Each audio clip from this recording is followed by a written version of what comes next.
tó ẹ káàbọ̀ sí iléeṣẹ́ wa mo kí yín o ẹ̀yin ìyá mi ẹ̀yin bàbá mi níbikíbi tí ẹ bá ti láǹfààní àti máa gbọ́ wa wípé etí tẹ́ fi ń gbọ́ wa kò ní di o bákan náà ojú tẹ́ sì fi ń rí wa náà kò tún ní fọ́ àwa la ó máa wá ẹ̀yin náà la ó máa bá o gbogbo ọmọ Yorùbá ìròyìn àlàáfíà ìròyìn ìtura ìròyìn ìtẹ̀síwájú ní eléyìí tá a tún mú wáyé láti fi hàn fún yín wípé àníṣe ẹ̀rọ òmìnira ilẹ̀ Yorùbá ó ti bọ́ sí ó dẹ̀ máa ṣeé ṣe bẹ́ẹ̀ ni ó máa bọ́ sí ó dẹ̀ ti bọ́ sí lágbára ṣe Èdùà a mọ̀ pé ọ̀pọ̀lọpọ̀ àwọn èèyàn ni wọ́n mọ̀ fi àwa tá a dúró fún Yorùbá nation lọ́ọ́ máa fi wá ṣe yẹ̀yẹ́ wípé wọ́n ń waste àkókò wọn ní eré ọwọ́ lásán ni wọ́n ń ṣe ẹ wo eléyìí fi máa jẹ́ kọ́mọ̀ wípé a ò wá ṣeré ọwọ́ o a really mean ẹ̀ ní in a big way tó jẹ́ pé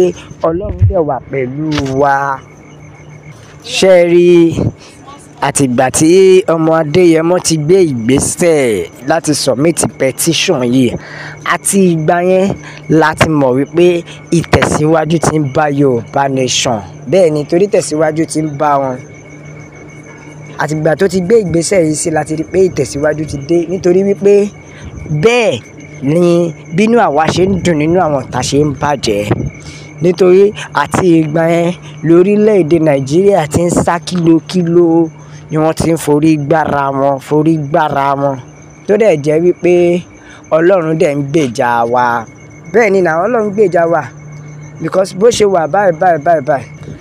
wà báyìí ká tiẹ̀ gbà pé wọ́n gbìyànjú ipá wọn wọ́n ta gbogbo ọ̀nà wọn láti rí wípé àwọn ò jẹ́ kí lẹ́tà yẹn ó dókè ṣùgbọ́n Ọlọ́run ni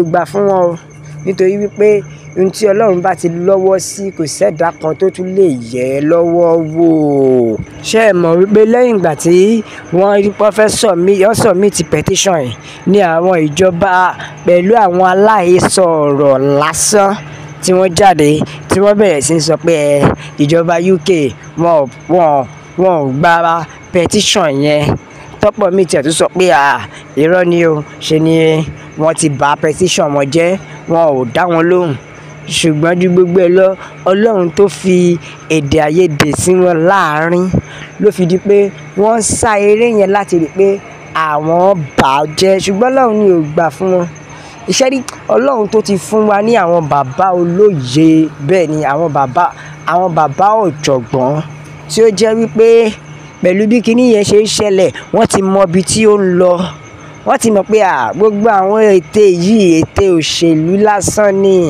bàbá Professor Banji Akintoye bàbá kẹ́ ẹ pẹ́ àgbà yín ó dalẹ̀ ẹ ò ní lálẹ̀ nítorí bàbá sọ fún mi pé wípé ṣe é rí gbogbo ète yìí irọ́ lásán ló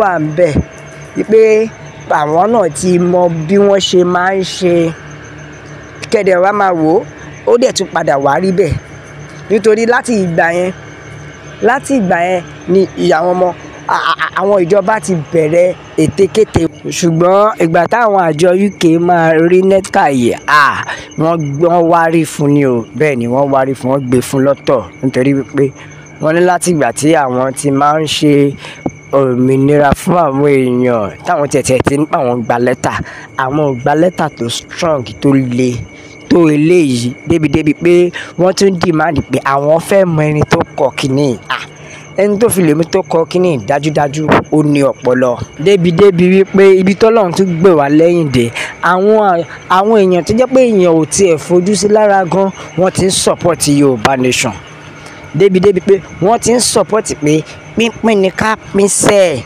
bẹ́ẹ̀ ni débi pé ìgbà tí bàbá yìí máa sọ̀rọ̀ ó jẹ́ kó yé wa pé nǹkan tó lè kó Nàìjíríà yọ tó lè jẹ́ kí Nàìjíríà bọ́ ni pé àfi kí Nàìjíríà pín bẹ́ẹ̀ ni ó ní àfi kí Nàìjíríà pín nítorí tí Nàìjíríà bá pín ni ara máa lè tu mùtúmù wà ara máa lè dẹ oníkálukú gbogbo insecurity yẹn máa stop only because Nigeria is already dead kò sí kankan mọ́ lórílẹ̀‐èdè Nàìjíríà tó bá ń sọ fún yín wípé wọ́n Nàìjíríà sì máa padà come to peace ó ní irọ́ ni nítorí wípé there is nothing again in Nigeria. Yorùbá dé tó dẹ̀ sọ wípé ọ̀rọ̀ Ọlọ́run kò ní lọ láìṣẹ. Wòlíì ti sọ láti ilẹ̀ wípé the only solution sí ìṣòro Nàìjíríà ni pé kí oníkálukú lọ lọ́tọ̀ọ̀tọ̀. Onílọ́gán tí bàbá Tinubu bá ti lè wọlé báyìí, nǹkan ò lè fara rọ bẹ́ẹ̀ o. Wípé nítorí wípé nǹkan tó tọ́lọ́run fi hàn àwọn ni pé orílẹ̀-èdè Nàìjíríà ṣì máa padà pín. Tó túmọ̀ sí pé a máa lọ lọ́tọ̀ọ̀tọ̀. Ṣé ẹ ti rí? Since tó ti jẹ́ wípé Ọlọ́run gan ti fọwọ́ sí wípé ká pín, kí wá ló dé tí àwọn olórí wa fẹ́ dá wa dúró? Ẹ wo Yorùbá nation la fẹ́ o. Òmìnira ilẹ̀ Yorùbá òun ló jẹ wá lógún. Ẹ jẹ́ ká ka àwọn àtẹ̀jíṣẹ́ àwọn èèyàn. Ẹ jẹ́ ká gbọ́ nǹkan tí àwọn ènìyàn sọ. Bẹ́ẹ̀ ni o, Yorùbá nation no going back.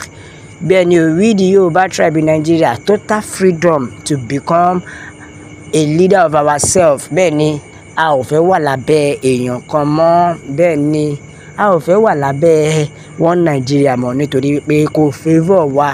Yorùbá dẹ̀kẹ̀ sọ pé òòṣà téèyàn bá ń ṣe tí ò bá gbé ni èèyàn máa fi lẹ̀ ni. Bẹ́ẹ̀ ni èèyàn máa fi lẹ̀ ni. Yorùbá nation ló lè ṣe. Òmìnira ilẹ̀ Yorùbá òun ló jẹ wá lógún. We want our freedom now. Bẹ́ẹ̀ ni we want our freedom in our nation. Yorùbá nation ló lè ṣe é. Yorùbá nation la fẹ́. Òmìnira ilẹ̀ Yorùbá òun ló jẹ wá lógún. Freedom for our Yorùbá nation. Yorùbá nation la fẹ́. Bẹ́ẹ̀ ni Yorùbá nation la fẹ́ o. Ẹ̀yin ìyá mi, ẹ̀yin bàbá mi, kò sí kankan mọ́ lórílẹ̀-èdè Nàìjíríà nítorí wípé ṣé bá a ṣe máa jókòó tí ìyá yẹn máa jẹ wá lọ́rẹ. Ọ̀kan ló jẹ́ kó yé wa, ó ní ṣẹ́rí tí máa ní Ọlọ́run yìí sọ ìyẹn èèyàn Ọlọ́run yìí wípé òótọ́ ni o. Nítorí wípé ọ̀rọ̀ Ọlọ́run la dẹ̀ need ní Nàìjíríà sí. Torí pé lóòótọ́ Ọlọ́run gan ti mọ̀ pé Ọlọ́run ti fọwọ́ sí pé a máa pín.